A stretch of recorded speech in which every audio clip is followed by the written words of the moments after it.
Greetings, everyone. Pete Pardo here from Sea of Tranquility. Welcome to pick number 24 of my favorite vocalist of all time. We're doing it each and every day here this month in August 2024. Searching across all music genres, picking out our favorite 31 singers of all time. Hard to do.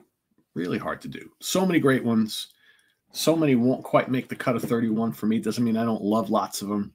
But, you know, you got to pick your absolute favorites, right? That's what it's all about. There's no right or wrong answer here, folks. So today, for pick number 24, this is an American singer. He's been, well, up until a few years ago, he's no longer with us. He had been thrilling us since the late 60s. Let me bring to the stage here my pick for today, Mr. Gregg Allman from the Allman Brothers Band, also solo artist as well. Man, that soulful, husky, oftentimes gravelly, but ultimately beautiful voice of Gregg Allman.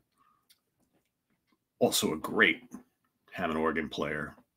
Pretty good guitar player, too, although he never really got to use a lot of those guitar skills in the Allman Brothers Band, right? Because, of course, he had, early on, he had his older brother in the band, Mr. Dwayne Allman, as well as a guy named Dickie Betts for many years, right? So he was more, let's sing, play that kind of sultry Hammond organ. Occasionally I'll bust out the acoustic guitar and a little bit of electric guitar. It's funny, you can find plenty of pictures.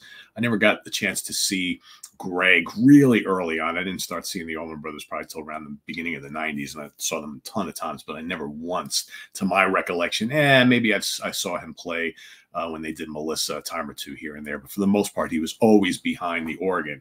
But there's lots of pictures you can find from like the 70s and even the very early 80s where he's playing Les Pauls and SGs and whatnot out there on stage, jamming with the rest of the guys, which is pretty cool, but not something we saw all too often. So, yeah, Mr. Gregg Allman, big fan. Let's talk about my 3 favorite albums. So, again, just to give you guys a little bit of reasoning for why I pick the albums that I do. They aren't necessarily always going to be my absolute favorite albums from these bands or artists. In many cases they are, but I'm more of trying to think of what are my favorite 3 albums where I think the vocals from the particular person I picked are just absolutely amazing. Because I can think there's a couple that are coming up where I'm not necessarily going to pick my absolute favorite albums from this particular person.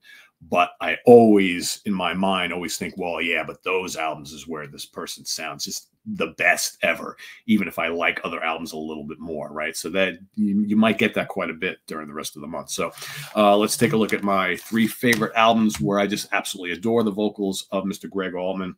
We're going to go first and foremost to the first album, the Allman Brothers Band. I mean, how can you not pick this? I mean, he's so young here, but man, he's just got so much grit to his vocals. They're so soulful. And he just sounds like someone who's been out there on the circuit for decades, right? I mean, I Don't Want You No More, It's Not My Cross to Bear, Black-Hearted Woman, so good, man. When Gregg kind of gets down and dirty, man, he's just really good. He can do the more atmospheric, mellow, soulful stuff, but when he gets like a little more rocking, it's just really good. Every Hungry Woman's so good. Of course, Whipping Post, absolutely terrific. Yeah, just so good. And then my second is going to be Idle Wild South. Great stuff on here. Don't Keep Me Wondering. Midnight Rider. He's so good on Midnight Rider. Just amazing.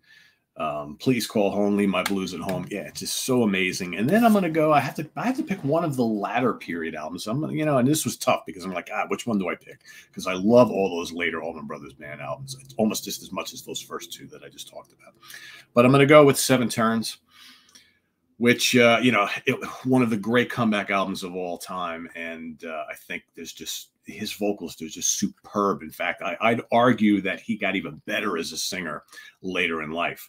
I mean, Good Clean Fun is so good. Let Me Ride, Low Down Dirty Mean, Shining On, he sounds terrific on there. Loaded Dice, 7 Turns, is Dickie sings most of that, but Gregg is on there as well. They both play off each other so well. I wish we heard more of that during the history of the Allman Brothers Band. I wish, usually, especially later on, either, Gregg would sing, the majority of the songs and Dickie would sing his own couple of songs, but I would have loved to have heard them sing more, the 2 of them trading back and forth.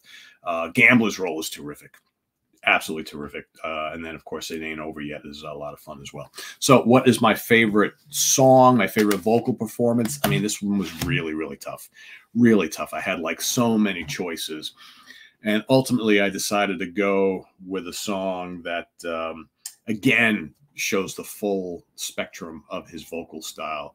It's like it's soulful, it's got emotion, but then it's fiery, and Greg could do all that stuff so well. I decided to go with Dreams from the first album. You know, a tour de force for the man. It's a very cool southern psychedelic song. It's one of the classic songs from the early part of the catalog, but man, just Greg is so awesome, and he just like kind of grabs you. His vocals are intoxicating. He just kind of drags you along through this labyrinth of musical passages that the Allman Brothers Band put you through in that song. So good, so good. So yeah, Dreams is my favorite vocal performance, and these three albums to me are the greatest vocal performances on albums from Mr. Greg Allman. They're my favorites anyway. So that's my pick for today. Greg Allman. Let us know what you think of Mr. Allman down in the comments below, as well as your pick for today. Pick number 24. We'll see you tomorrow for 23, right? Tune in then. And what do we got coming up on the channel? Monsters Den happening at you tonight. Don't miss that, of course, tomorrow morning, Friday morning at the Funhouse with Martin Popoff. We got the Professor's Picks coming up as well tomorrow. We've got the UK Connection happening on Saturday for all you Iron Maiden fans. We will be ranking the songs on a classic album, deconstructing that album, ranking the songs in our order of favorites and preferences. That album is The Number of the Beast. And then on Sunday, Grant Arthur and I will be ranking the albums of JoJo Gunn. Kind of obscure, but very cool band featuring two former members of Spirit doing their own thing. Very cool band. Don't miss that. It's coming up on Sunday. Till then, this is on the web at www.seatranquility.org. We're on Facebook, we're on YouTube all together all the damn time. Please subscribe if you haven't already and click on that notification bell to get alerted of all of our content as it posts. And please do hit the like button before you leave. Also, down below, we got the links to our Ko-Fi page for channel donations, our merch page, and our Cameo page. Thank you in advance for all your support there, and we'll see you soon here with more stuff. Today, it's Greg Allman. Tomorrow, who's it going to be? Just wait and see. Till then, I am Pete Pardo. Thanks for watching, everybody. Take care.